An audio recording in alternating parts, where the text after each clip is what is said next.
때문에 많은 분들이 좀 힘들게 지내고 계십니다. 자, 위태로운 가계 경제, 물가 상승하고 자산 가치 하락하고 힘들죠. 금리도 또 오르고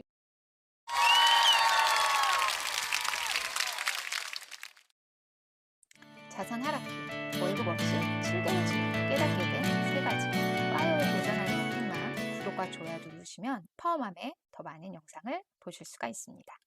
자, 경기 침체와 불황이 이제 기정사실이 됐죠.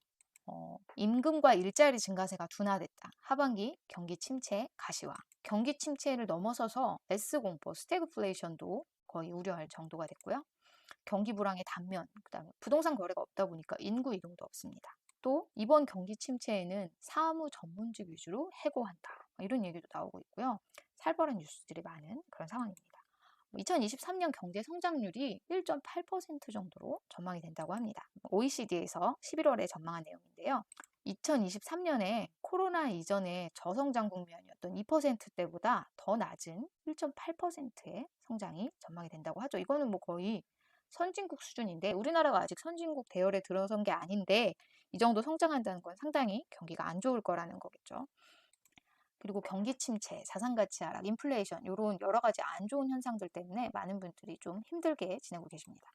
자, 위태로운 가계 경제, 물가 상승하고 자산 가치 하락하고 힘들죠. 금리도 또 오르고 있습니다. 빚 부담에 잠이 안 온다. 기업도 자산 가치가 폭락하고 자본이 유출되고 안 좋아진다. 이런 진짜 안 좋은 뉴스만 계속 보이는 게 최근의 경제면입니다. 또 자산 하락기에 타격을 받는 주식시장은 실질적으로 S&P 500의 경우에는 1년 동안 14.14% 하락을 했습니다. 지난 1년간 나스닥은 무려 28% 하락했습니다. 그러면 파이어족의 미국 주식이 안녕 할 수가 없겠죠. 또 부동산 시장도 아주 싸늘해졌어요. 부동산 관련 정말 점점 안 좋아지고 있어서 작년에 집을 마련하신 분들 아주 힘들게 지내신다는 얘기가 정말 많이 나오고 있습니다. KB 부동산에서 수도권 매매 지수로 보면 1년간 1.7% 하락했다고 나오는데 지수는 이렇지만 실제로 체감되는 아파트 가격은 거의 뭐 반토막 수준이죠. 작년에 비해서. 실제로 송도, 수원, 동탄, 인천 이런 데서는 실거래가가 한 20에서 40%까지 하락한 가격으로 나오고 있습니다. 자, 금리는 거침없이 오르고 있고 물가는 내릴 생각이 없죠. 점점 안 좋아지고 있는 이런 상황에서 자산 하락기, 제가 퇴사하고 월급 없이 7개월간 지내면서 알게 된 투자의 세 가지 교훈을 오늘 말씀드리려고 하는데요. 사실은 좀 제가 오랜만에 왔잖아요. 거의 한 달 만에 영상 올리는 것 같은데 최근에 뭐 바쁘기도 했지만 이런저런 생각이 많아져서 영상이 좀 뜸했는데요. 오늘 그동안 생각하고 느꼈던 투자에 관한 것들 세 가지를 말씀드리겠습니다. 자, 첫 번째로는 투자에 정답은 없다는 겁니다. 나에게 맞는 방법이랑 맞지 않는 방법이 있을 뿐이지 어떤 투자는 맞다, 어떤 투자는 틀리다, 꼭 이렇게 해야 된다 이런 거는 없더라는 거죠. 자, 일례로 들어서 제가 예전에는 단타를 되게 싫어했어요. 또 단타는 결국 성공할 수 없다 이런 생각을 많이 했었고 많은 분들에게 또 하지 마시라 이런 얘기도 많이 했었는데 제가 최근에 침체장에 수익률이 이제 정체되다 보니까 현금을 좀 창출하려고 단타를 좀 공부를 했어요. 그래서 단타를 해봤더니 단타에도 참 여러 가지가 있었고 물론 저는 그런 정도 경제까지 이르지 못했지만 엄청나게 많은 자산 규모 안에서 세분화하게 분산해서 여러 가지로 계획을 세워서 아주 계획적으로 단타를 하시는 그런 거의 트레이딩 수준이죠. 그런 트레이딩을 하시는 분들도 상당히 많다. 그리고 이것도 꾸준히 이어나갈 수도 있다. 그런 걸 알게 됐습니다. 그래서 꾸준히 이어나갈 수 있고 나에게 잘 맞고 장기적으로 지속할 수 있다면 이것 또한 투자의 좋은 한 방법이 될 수 있겠구나 이런 걸 느꼈습니다. 꼭 가치 투자가 맞는 게 아니고 장투가 맞는 게 아니라 나한테 맞는 방법이 있다면 그게 좋은 투자 방법이라는 거 이번 장에 좀 절실하게 깨닫게 됐습니다. 자, 두 번째는 지금의 이렇게 크게 느껴지는 이런 변동성들이 사실은 길게 보면 찰나의 파동이라는 겁니다. 자, 지난 한 달간의 엄청난 변동성, 매일매일은 정말 괴롭죠. 3일 만에 5%가 하락하고 또 3일 만에 7%가 상승합니다. 이런 변동성 속에서 일희일비하기가 상당히 쉬운데요. 이런 가운데서 우리가 가만히 생각을 해보면 사실은 길게 봤을 때 이런 변동성은 아주 작은 약간의 출렁임 정도죠. 길게 보면 사실 큰 게 아닌데 우리가 너무 투자에 몰두하다 보면 이런 하루하루의 변동성이 너무 크게 느껴져서 오를 때는 오르기만 할 것 같고 내릴 때는 내리기만 할 것 같은 생각이 드는 게 사실입니다. 하지만 실제로 길게 봐야 된다는 거 이게 중요하죠. 또 최근에는 이제 선물을 많이 하세요. 그래서 원자재, 선물을 많이 하시는데 이런 변동성이 큰 원자재 시장, 원자재는 주식보다 변동성이 훨씬 커요. 이런 시장에서 많은 분들이 거의 도박처럼 하시는 분들이 많더라고요. 그래서 지난 여름에는 뭐 천연가스하고 원유의 상승이 영원할 것만 같이 이렇게 생각하면서 무조건 롱을 외치던 분들이 계셨고, 또 최근에는 숏만 외치는 분들도 계시고 그렇습니다. 근데 에너지 선물은 원래 변동성이 큰 시장입니다. 지난 여름에 한 2달 반 동안 유럽 가스 선물이 4배가 상승을 했어요. 이때 무슨 얘기가 나왔었냐면은 올 겨울에 가스값은 엄청나게 더 오른다. 지금보다 더 오른다. 막 이런 얘기가 나오면서 당분간은 고점을 유지한다. 이런 얘기가 나왔었죠. 자, 그런데 이 천연가스 선물을 길게 보면 원래 이런 시장이에요. 몇 년에 한 번씩 4배, 6배 이런 어마어마한 변동성을 보이고 다시 내려가고, 그렇게 변동성이 크게 출렁이는 그런 시장이 바로 천연가스 선물 시장, 에너지 선물 원자재 시장입니다. 이런 거 그냥 몇 년에 한 번씩 잠깐 피크처럼 생기는 그런 변동성인 거죠. 이게 계속된다거나 그런 일은 잘 없습니다. 그렇기 때문에 우리가 이런 커진 변동성 안에서 이게 영원할 거라고 생각하거나, 오르면 계속 오를 거라고 생각하거나, 내리면 계속 내릴 거라고 생각하는 게 진짜 올바른 판단이 아니라는 거 여러분이 계속 생각을 하고 계셔야 되는데, 그 순간순간에는 자꾸 치우치게 되는 것 같아요.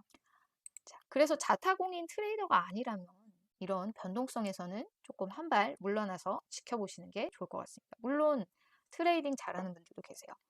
그런 분들도 계시긴 한데, 본인이 감당할 수 있는 범위 안에서 트레이딩을 계속할 수 있다. 그러면 저는 그것도 나만의 방법이라고 생각하는데, 많은 분들이 감당이 안 되세요. 처음에는 작은 돈으로 돈을 좀 벌다가 금액을 늘려서는 크게 잃고 후회를 하시는 경우가 상당히 많거든요. 그렇기 때문에 꼭 본인의 방법에 대해서 검증을 하고 지속 가능한지 생각해보고, 또 본인이 정한 규칙을 꼭 지키면서 이렇게 투자하시는 게 좋을 것 같습니다.